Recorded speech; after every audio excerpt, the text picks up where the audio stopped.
जरा सोचिए, एक ऐसा इंसान जो दुनिया की सबसे बड़ी ताकत का मालिक था, एक ऐसा सम्राट जिसके कदमों में दौलत, शोहरत, इज्जत सब कुछ था।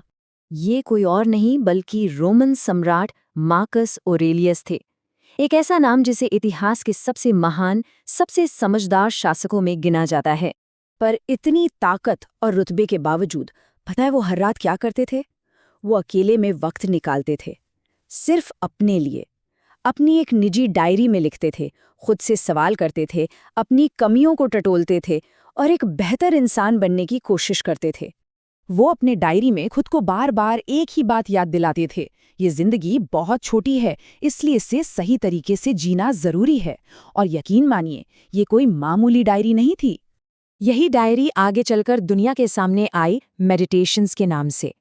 ये असल में मार्कस के खुद से किए गए संवाद थे, उनकी अपनी सोच, उनके अपने सबक, जो आज भी हजारों साल बाद हमें अनुशासन, सही माइंडसेट और मन की शांति का रास्ता दिखाते हैं।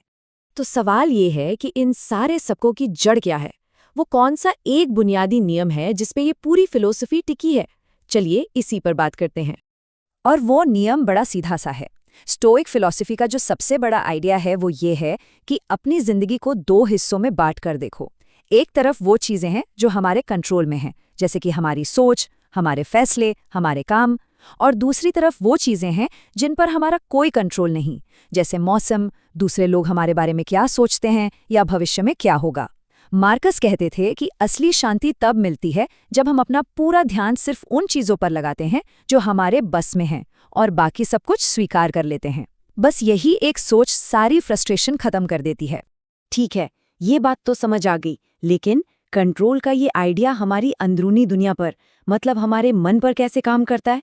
चलिए इसे थोड़ा और गहराई से समझते हैं। एक सवाल है सोचने वाला, हमारी असलियत बनाता कौन है? क्या बाहर के हालात हमारी दुनिया तय करते हैं या हमारे अंदर चल रहे विचार? मार्कस ऑरेलियस ने इसी पर एक बहुत गहरी बात कही थी। आपका मन वैसा ही बन जाता है जैसे आपके विचार होते हैं। मतलब हमारी हकीकत कुछ और नहीं, बस हमारे विचारों का आईना है। अगर सोच नेगेटिव होगी तो दुनिया भी नेगेटिव ही दिखेगी, पर अगर हम मुश्किलों में भी मौके ढूंढने लगे तो वही दुनिया हमें ताकत देने वाली लगने लगती है। तो फिर सवाल उठता है कि मन को जीता कैसे जाए? मार्कस के हिसाब से 3 बातें हैं। पहली, हर चुनौती को एक रुकावट की तरह नहीं, बल्कि खुद को मजबूत बनाने के एक मौके की तरह देखो। दूसरी, लोग क्या कहेंगे इसकी चिंता करना छोड़ दो। क्यों? क्योंकि ये हमारे कंट्रोल में है ही नहीं। और तीसरी और सबसे जरूरी बात, दिखावे के लिए नहीं, बल्कि अपने बनाए हुए उसूलों और सिद्धांतों के हिसाब से जिंदगी जियो। तो जब मन पर काबू पाना आ जाए तो अगला कदम क्या है? अगला कदम है दुनिया में कुछ ऐसा करना जिसका कोई मतलब हो, कोई मकसद हो। स्टोइक फिलॉसफी की एक बात जो बार बार सामने आती है वो ये है कि जिंदगी बहुत छोटी है, हमारा वक्त लिमिटेड है। अब ये सुनने में शायद थोड़ा नेगेटिव लगे, पर ऐसा है नहीं। असल में ये एक बहुत पावरफुल मोटिवेशन है। ये हमें याद दिलाता है कि फालतू की चीजों में वक्त बर्बाद ना करें और जो पल अभी है उसे पूरी तरह से जिएं। तो फिर इस कीमती वक्त को लगाना कहाँ है? मार्कस ऑरेलियस के हिसाब से हमारा फोकस इन चीजों पर होना चाहिए।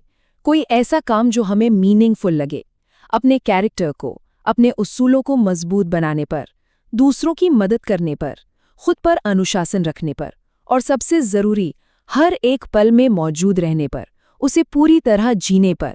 और जब जिंदगी में मुश्किलें आती हैं, और वो तो आएंगी ही, तो एक मंत्र याद रखना है, बाधा ही रास्ता है। ये स्टोइक्स का एक बहुत मशहूर आइडिया है। उनका मानना था कि मुश्किलें हमें रोकने के लिए नहीं आती, बल्कि वो तो रास्ता है, खुद को मजबूत बनाने का, अपनी मेंटल स्ट्रेंथ को बढ़ाने का। हर प्रॉब्लम असल में ग्रो करने का एक मौका है। तो चलिए अब इन सारी बातों को समेटते हैं।